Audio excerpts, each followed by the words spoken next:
My name is Simon. I started a company called Rookie. We make it ridiculously easy for athletic trainers to start their online training platforms, and the experience was good. It's always a good thing to get in front of smart people and talk about your idea.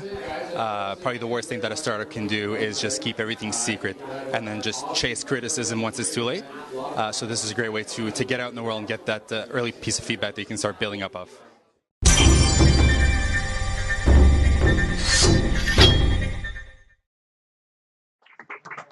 Awesome. So we got a great collection of people here. So, all right, let's start off. So our first group of people that are going to be coming up, I can't see that far apparently.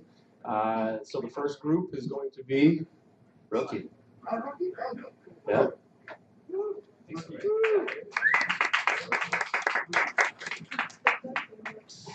All right, my name is Simon, and I'm one of 4 co-founders on a company called Rookie.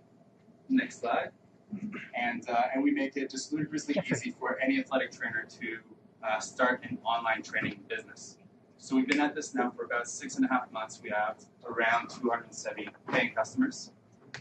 And we really got that way by just, first of all, being very interested in the subject, and then talking to about 30 different trainers at different times, and just validating every step of the process with them. And what we found is they have 4 huge problems in their business today that prevents them from growing to the level that they want to grow at.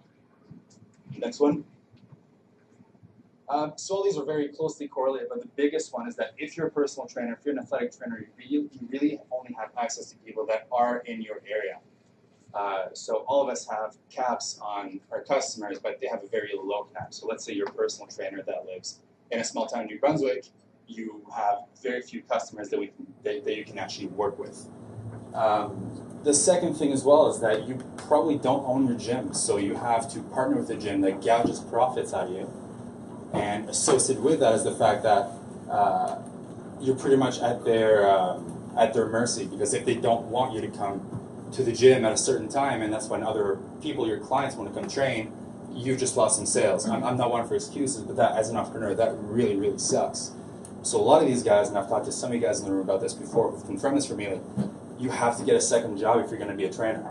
And that sucks, because most of the time you are a solo entrepreneur, right? And having a part-time job and running this business, it's just not great for a business.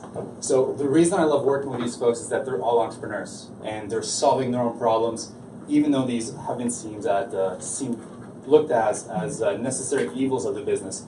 They've all trying to find a way around it.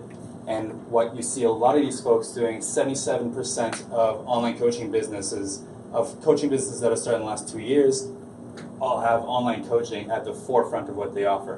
And that's because they're not bound by the gyms anymore. They can do the training from their own houses, and they can just service a whole lot more people. That does come with its own set of challenges. What we've seen is that they get, on average, 8 times more leads to their businesses, but their dollars per hour goes down because they're fiddling with video software.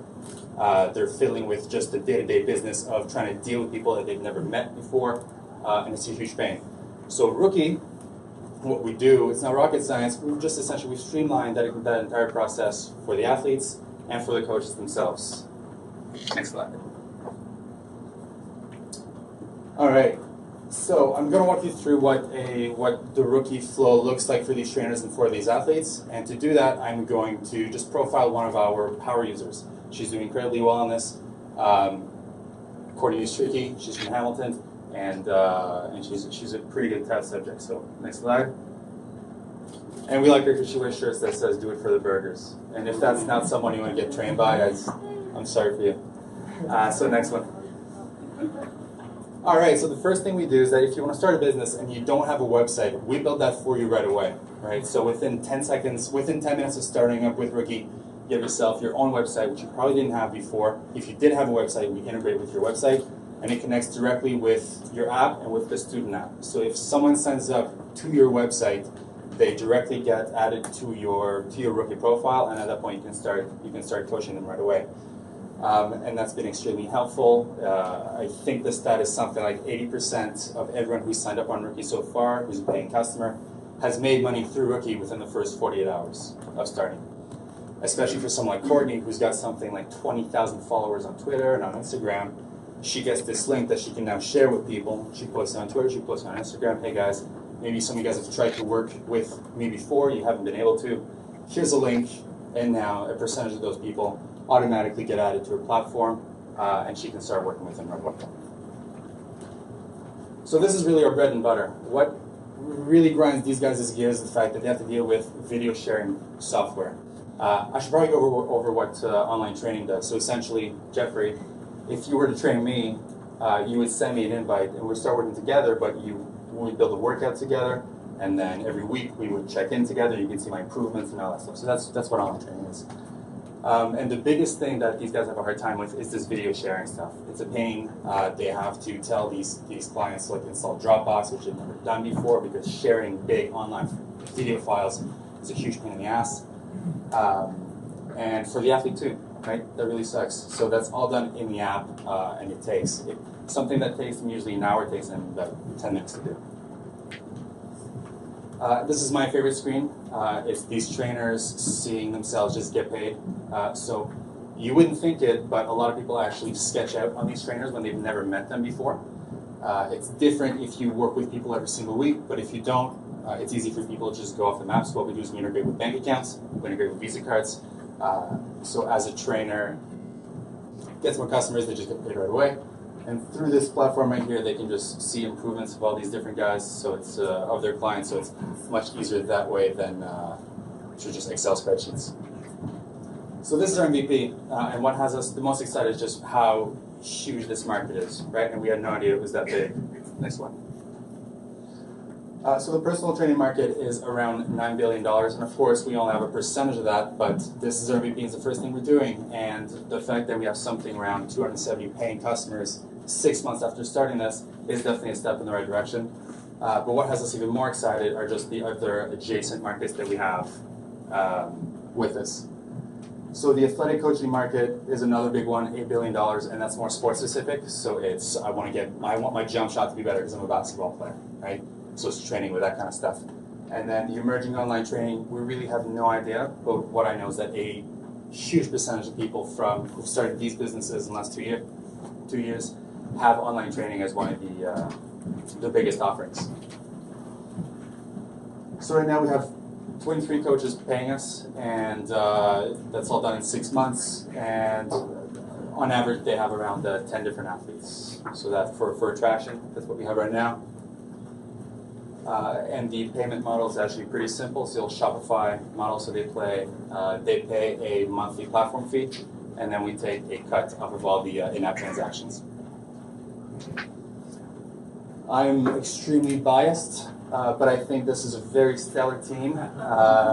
So Sam at the bottom left has sold a company before when she was 22 in this industry. Raf and James teach coding. They pretty much built a curriculum for Lighthouse Labs, which is this area, this place in Toronto people learn how to code. So they built their curriculum for all of Canada. And as for myself, I used to play for the Canadian junior national team for basketball back in the day in high school. And I put myself through school with my own businesses. So this is very near and dear to my heart. The fact that I trained out of New Brunswick, no coaching whatsoever where I grew up. So I really would have loved to have this app I can pick up and connect with an NBA coach.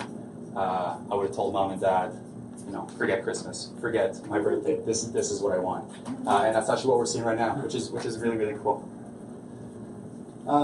These slides always make me cringe because of course your company's always up and to the right, but where we really differentiate ourselves from the other companies that are out there right now is the fact that we don't just help you do your business a bit faster, a bit better. We're actually turning what these guys have been doing on its own head. So not only do we help you attract new clients, which pretty much no one else does, but we actually help you train more people. So your dollars per hour as a trainer just goes through the roof when you start using Rookie. And so far so good. And next one. So that's it for me. I'm shocked that I'm not over time. That's fantastic.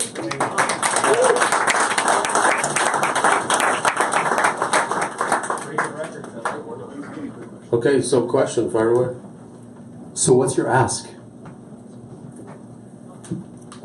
Feedback. So we're 4 founders, full-time, all grown through revenue. I don't want to raise money. I think if I can build a business, I've done this both ways. I've tried to raise money for different businesses.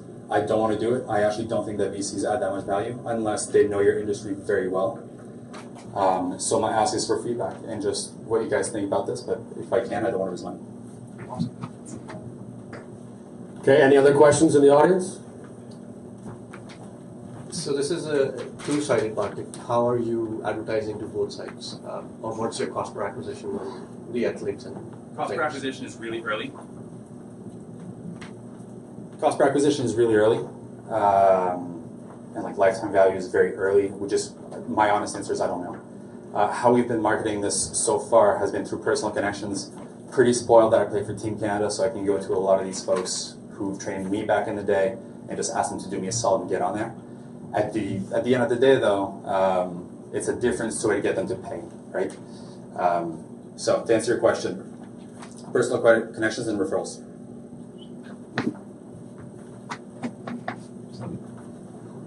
follow-up question to that? So how are you going to scale your business? Nice. In terms of scaling, I think it's really going to the big influencers. So, for example, the guy who did P90X. If he could start using this, it'd be a pretty big deal. If we could get some famous trainers, Tim Grover, who used to train Michael Jordan, that's a pretty big deal. Of course, those guys, like, they all choose their own prices, right? So if I'm a trainer and I used to train Michael Jordan, I'm going to charge $5,000 a session. All the power to you. I know there's a dad and a mom somewhere who, little Billy, thinks he's going to make the NBA. Who's going to pay for that? I'm convinced of it. So to them, it's really going for those influencers and letting them share the platform for us. There's a million things we could do, but as far as first steps, this is what I see. This is what I see happening.